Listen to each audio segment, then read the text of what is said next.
Aib menelpon saya dan mengajak saya ke Polres. Ya saya bilang ke Pak Rudiana juga pada situ, Pak, buat jadi saksi apa? Anak saya yang meninggal kan. Nah, sedangkan saya tidak tahu kejadian itu. Kenapa dari sejak 2016 saja diminta perlindungan LPSK? Kenapa sekarang nanti rame dia baru minta perlindungan LPSK untuk kemudian membalik keterangannya? Ini kan aneh. Kita di sini mau bela korban atau mau bela terpidana? Meskipun saya masuk penjara, menggantikan baju terpidana itu saya siap, Pak.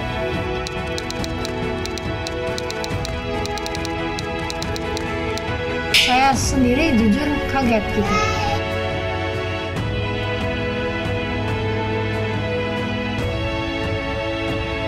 Pak Eki, tenang ya.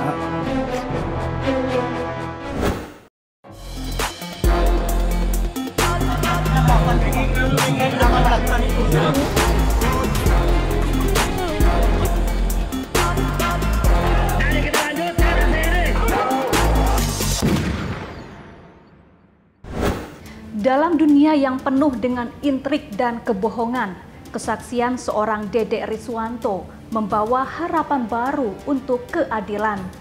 Namun jalan menuju kebenaran tidaklah mudah. Ini adalah cerita tentang keberanian, pengkhianatan, dan pencarian keadilan yang tidak kenal lelah.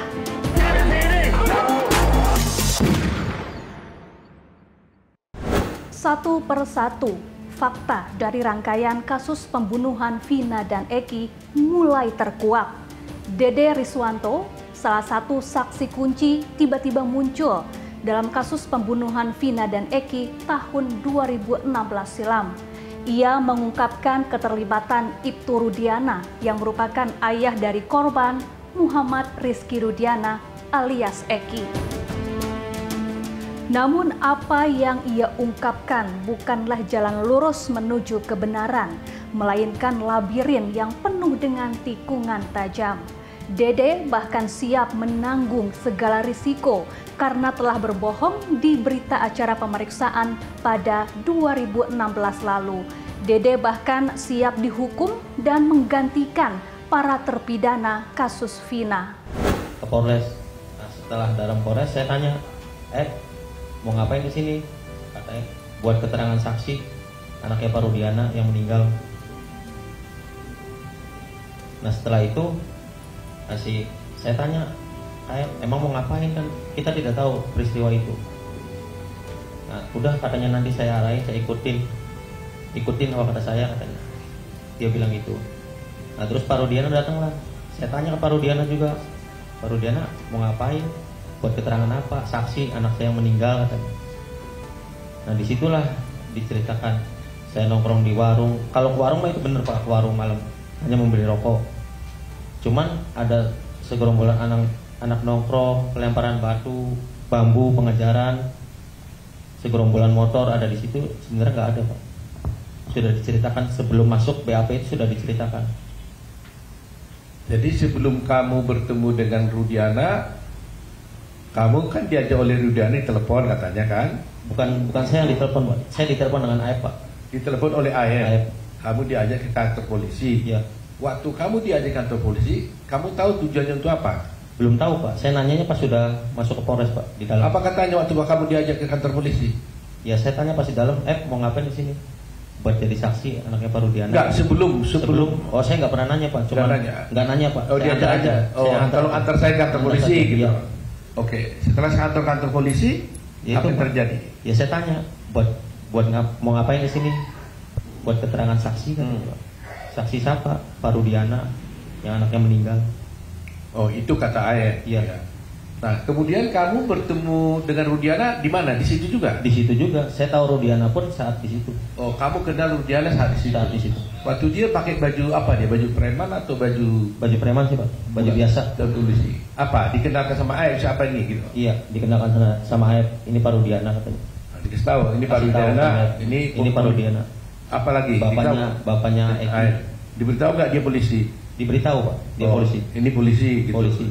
Jabatannya diberitahu pada waktu itu? Diberitahu Intel narkoba katanya Pak. Oh Intel narkoba katanya. Diberitahu gitu ya? Diberitahu. Nah lantas apa kata Aib kepada kamu? Ya saya bilang ke Pak Rudiana juga pada situ, Pak, buat jadi saksi apa? Anak saya yang meninggal kan. Nah, sedangkan saya tidak tahu kejadian itu. Dan saya pun tidak kenal nama-nama dan muka dan peristiwa itu emang tidak tahu sama sekali, Pak. Nah, terus apa kata Rudiana? Kata Aep dan Rudiana, ya bilang, Pak, ya udah ntar saya kasih tahu katanya. Ya setelah dikasih tahu, pada saat nongkrong di situ, pada saat ke warung ada orang segerombolan nongkrong, terus melihat pelemparan batu kepada anaknya Pak Rudiana. Nah, terus dilempar batu itu tidak kena, terus pengejaran membawa bambu. Nah, terus setelah itu ya tidak tahu kejadian itu lagi, Pak. Setelah pengejaran tidak tahu. Sudah sampai situ doang, Pak. Tadi kan kamu ceritakan bahwa kamu diarahkan oleh Aep dan Rudiana. Saya mau lihat perannya masing-masing. Aep ngomong apa, Pak Rudiana ngomong apa? Aep ngasih tahu, bilang aja ya ada segerombolan orang di situ, Pak. Baik. Terus Pak Rudiana? Pak Rudiana ngasih tahu masalah motor sama nama, Pak. Sama nama? Iya, motor dan nama saya tahu dari Pak Rudiana, dikasih tahu sama Pak Rudiana. Oh, nama-nama pelaku. Nama-nama pelaku. Iya. Apa katanya waktu itu? Kan saya bilang saya nggak kenal, Pak, nama-nama pelaku. Muka pun nggak kenal.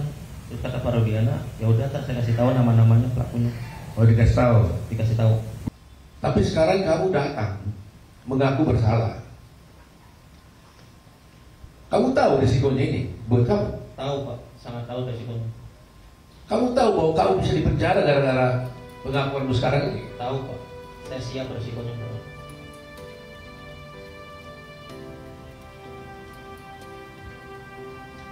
Tujuh orang ini di dalam penjara gara-gara kamu. Iya, Pak. Kamu bersedia nggak masuk penjara supaya 7 orang ini keluar? Sangat bersedia, Pak. Yang penting intinya 7 terpidana itu saya mau keluar, Pak, bebas seperti kehidupan saya kemarin, Pak. Karena saya merasa bersalah. Meskipun kamu masuk penjara? Siap, Pak. Meskipun saya masuk penjara menggantikan 7 terpidana itu, saya siap, Pak. Jadi kau siap 7 orang keluar, kamu masuk penjara? Siap, siap, Pak. Karena kau merasa bahwa mereka masuk penjara gara-gara kamu? Saya, Pak. Menanggapi tudingan yang dilayangkan Dede, Ibtu Rudiana menyiapkan serangan balik. Ia menolak segala tudingan keterlibatannya dalam kasus pembunuhan Vina dan Eki. Ibtu Rudiana menunjuk Elsa Syarif, Pitra Romadoni, dan Perkumpulan Penasihat Hukum Indonesia atau Perhaki sebagai kuasa hukumnya. Tim kuasa hukum menilai selama ini pemberitaan dan tudingan terkait keterlibatan Ibtu Rudiana terkait penangkapan para terpidana kasus kematian Vina dan Eki adalah hoaks. Sebelumnya, Ibtu Rudiana juga telah dilaporkan ke Bareskrim atas dugaan penganiayaan kepada terpidana. Kuasa hukum menilai laporan itu belum tentu ditindaklanjuti. Pada bulan Mei 2024 yang lalu, kita semua masyarakat Indonesia telah menonton Vina sebelum 7 hari. Semua apa? Semua menyatakan setuju. Cari itu pelakunya. Tangkap itu pelaku gitu. Tapi setelah ditangkap oleh Polda Jawa Barat, semua berbalik bela terpidana. Bebaskan dia seperti itu. Saya merasa aneh terkait dengan pemikiran kita semua.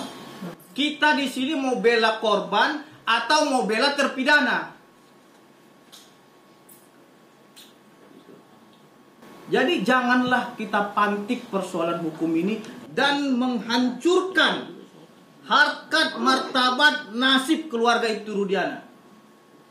Beliau sudah sedih kehilangan anaknya. Beliau sudah terpukul kehilangan putranya. Keluarganya bersedih setiap hari dengan perundungan, bulian, dan lain-lain netizen. Selama ini beliau diam. Apakah kita tega menghujat korban, menghujat orang yang sudah mati, menghakimi orang yang sudah mati? Keadilan bagi orang mati hanyalah ada di surga. Jadi masyarakat Indonesia, tolonglah jangan menghakimi korban. Menanggapi skenario yang dibeberkan Dede, keluarga Vina pun ikut buka suara. Kakak Vina, Mariana, tak menyangka saksi yang seharusnya berbicara apa adanya justru diarahkan untuk memberikan kesaksiannya.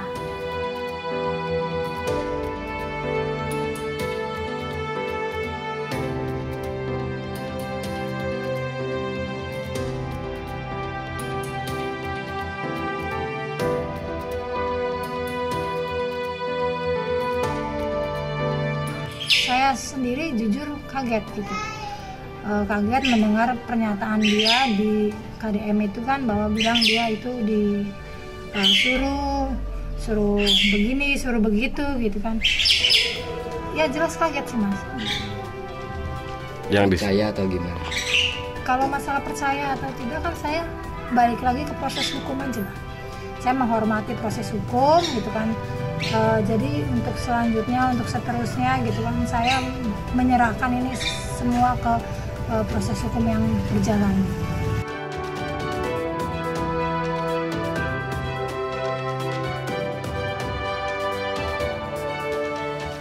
Dalam labirin perdebatan yang kian rumit, kesaksian Dede tentang keterlibatan Ibtu Rudiana menambah lapisan baru yang semakin memperkeruh suasana. Seperti berjalan dalam lorong-lorong berliku tanpa ujung, kedua belah pihak seolah saling tuduh. Lantas, siapa yang sebenarnya berkata bohong? 1000% fitnah dan bohong. Kenapa? Klien kami tidak pernah mengarahkan, klien kami tidak pernah melakukan penganiayaan, klien kami tidak pernah memaksa, dan apapun juga yang dituduhkan sekarang yang sedang bergulir, itu akan kami bantah lewat jalur hukum.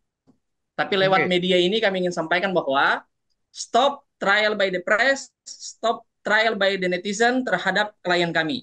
Akan kami buktikan bahwa selama proses penyelidikan sampai ke penyidikan sampai putusan nomor 4 tahun 2016, itu klien kami profesional sebagai seorang polisi menyerahkan semuanya kepada proses hukum yang berlaku.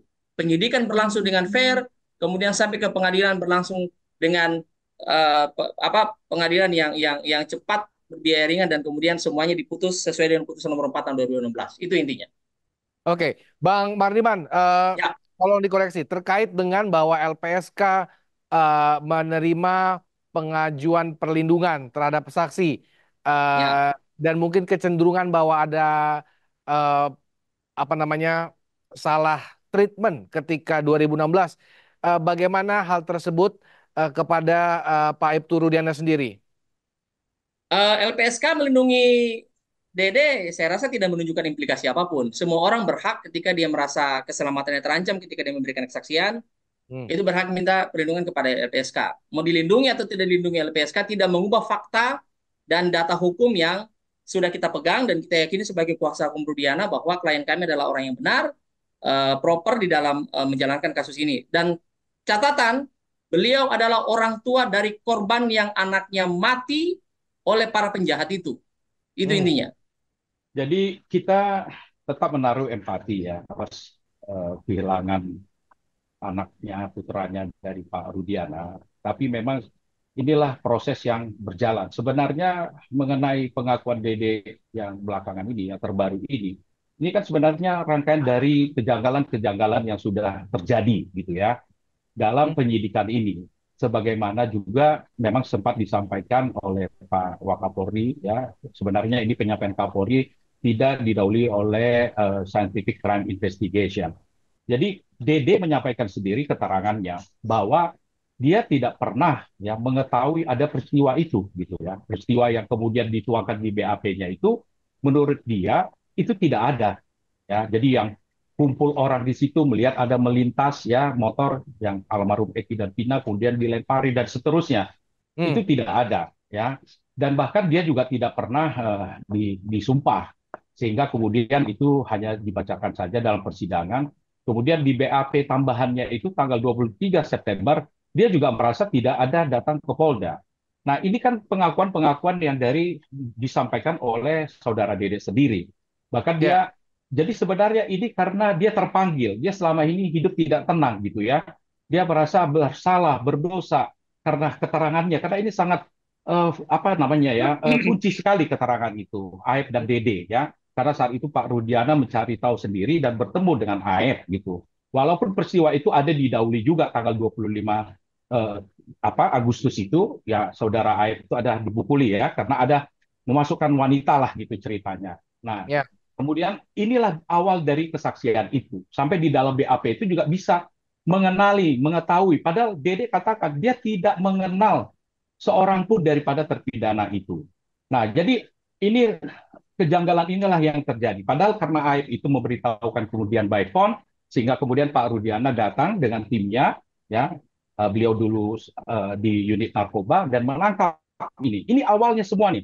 Padahal kalau orang ini ya maksudnya, tapi kita balik lagi kalau untuk membuktikan itu ya bagaimana mereka-mereka ini mengaku tidak bersalah. Jadi juga ini terkait dengan alibi sebenarnya. Alibi di mana mereka ini para terpidana dan kemudian ada saksi Pram, Teguh, Okta, Eko, Liga Akbar gitu ya yang mencabut keterangannya. Sebenarnya alibinya mereka ada di rumah Pak RT. Tapi karena keterangan dari AF ini yang dicopas juga oleh Dede, inilah mengantarkan mereka menjadi terpidana seumur hidup. Itu.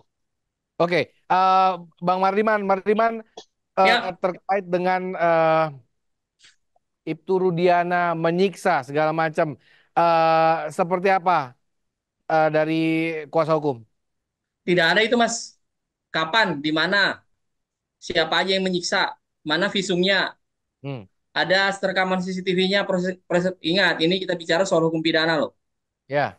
Ya. Dan mestinya kalau Dede sekarang minta perlindungan LPSK, kenapa tidak dari tahun 2016 itu dia minta juga perlindungan ke LPSK? Iya kan? Kalau dia merasa bahwa pada saat itu dia memberikan keterangan yang tidak benar, ya, dia diperintah oleh Rudiana merekayasa. Berarti kan sejak saat itu kan dia ditekan. Kan begitu? Kenapa dari sejak 2016 saja diminta perlindungan LPSK? Kenapa sekarang nanti rame dia baru minta perlindungan LPSK untuk kemudian membalik keterangannya? Ini kan aneh. Gitu. Oke. Terkait dengan bahwa dulu Ibtu Rudiana narkoba, seperti apa, Bang Mardiman? Narkoba, maksudnya Ibtu Rudiana pakai narkoba? Ya, saat narkoba maksud saya. Oh, ya itu nggak ada korelasinya sama sekali. Ibtu Rudiana adalah orang tua korban dari Eki. Oke. Menemukan anaknya kecelakaan tunggal, disimpulkan waktu itu kecelakaan tunggal. Tapi sebagai seorang polisi, dia memiliki naluri yang berbeda. Anak saya badannya hancur-hancuran, tapi motornya nggak apa-apa. Pasti ada yang nggak benar nih dengan anak saya. Sehingga karena dia memiliki naluri sebagai seorang penyidik, dia mencari kebenaran material terhadap kejadian anaknya. Itu sebenarnya, Mas. Ya, jadi sebagai orang tua, siapapun orang tua termasuk Mas mungkin dan saya, ketika anak kita mengalami hal seperti ini, kita pasti mengejar kebenaran material. Jadi Ibtu Rudiana mengejar kebenaran material, dan ketika dia merasa cukup dengan kebenaran materialnya, dia serahkan ini ke penyidik. Dia nggak campur tangan, Mas. Nggak ada segaris pun tanda tangannya dia sebagai penyidik. Nggak ada segaris pun tanda tangan dia sebagai penyelidik. Itu semua dilakukan oleh Polres dan kemudian dilakukan oleh Polda. Dan diputuskan di dalam putusan nomor 4 tahun 2016 itu. Selesai. Jadi kalau kemudian sekarang semua menuduh-nuduh ke Rudiana, dari mana ceritanya? Ini aneh kan? Makanya kami mengambil keputusan dan sikap untuk melapor balik, mensomasi orang-orang yang sekarang ini mau jadi sop pahlawan. Ya, mau melurus-luruskan sesuatu yang sudah lurus sebenarnya. Gitu. Baik. Bang Ido, bagaimana Bang Ido? Kenapa tidak dari 2016? Kalau memang ditekan meminta perlindungan dari LPSK dan informasi tadi yang diinformasikan oleh Bang Mardiman, seperti apa tanggapannya? Ya, baik. Jadi gini ya, sebagaimana kita ketahui, kita tahu sebenarnya kondisi daripada Dede dan para terpidana ini ya. Mereka ini golongan ekonomi lemah lah kalau kita bilang ya, bukan dalam tingkat strata menengah ke atas. Jadi tentu dalam kondisi terdahulu itu, dia juga bekerja, mereka ini kerja kuli bangunan ya.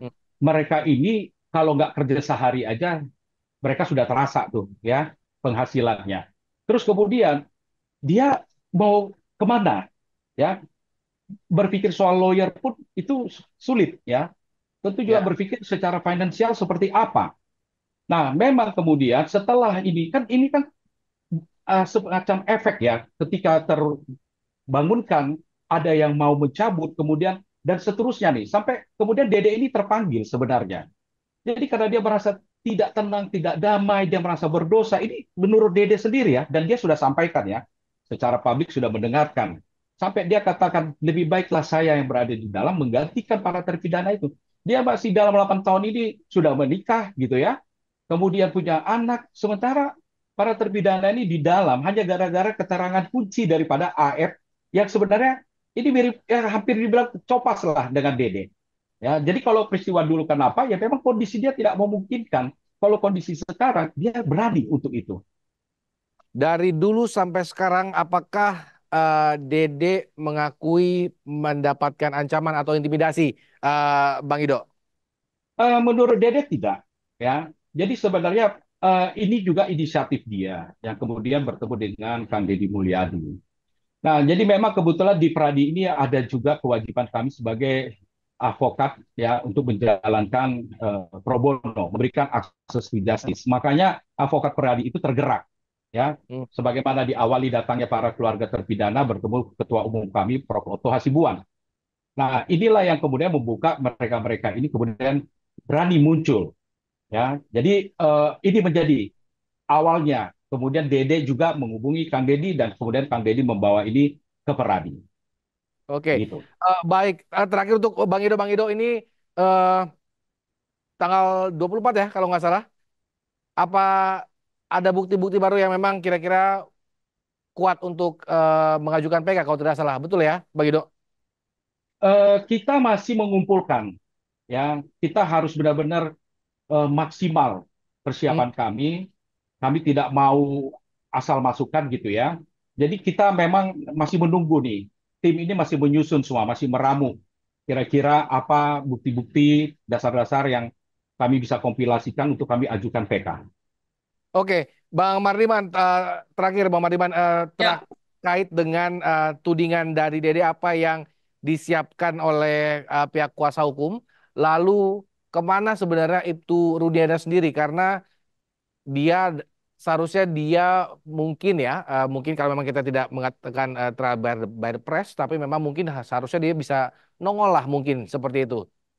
Ya, jadi gini Mas, Ibtu Rudiana baik-baik saja, meskipun dalam kondisi yang tertekan. Kenapa beliau belum muncul ke publik? Jawabannya yang pertama karena ada saatnya nanti akan muncul ke publik. Kemudian yang kedua, jangan lupa beliau adalah seorang polisi. Yang banyak sekali aturannya. Sebelum muncul ke publik itu ada banyak sekali aturannya. Tapi saya ingin bilang begini ya, kalau memang kejadian ini tidak seperti itu, saya juga sepakat bahwa menghukum membebaskan 1.000 orang bersalah lebih baik daripada menghukum 1 orang tidak bersalah. Ya.